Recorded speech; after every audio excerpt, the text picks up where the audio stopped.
Napoléon Bonaparte, le puissant empereur, a été contraint de battre en retraite non pas par des armées ennemies, mais par une horde de lapins déchaînés. Imaginez la scène, l'homme qui a conquis une grande partie de l'Europe, effrayé par des centaines de petites créatures à fourrure. Cet événement incroyable s'est déroulé lors d'une chasse à courre organisée par Napoléon lui-même, où il espérait se divertir après ses nombreuses campagnes militaires. Tout a commencé lorsque Napoléon a décidé d'organiser une grande chasse aux lapins pour lui et ses officiers. Des milliers de lapins ont été rassemblés pour l'occasion.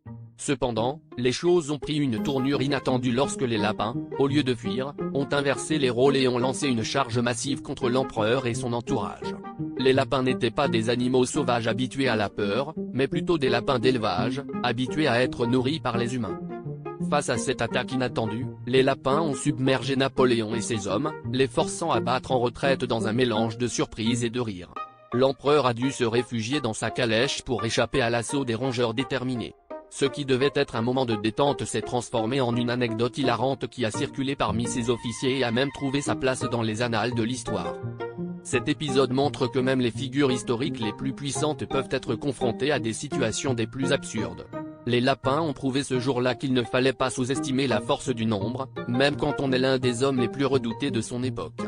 Une petite armée à poil a ainsi offert au monde une histoire inoubliable, rappelant que l'inattendu peut surgir à chaque coin de rue, ou dans ce cas, de terrier.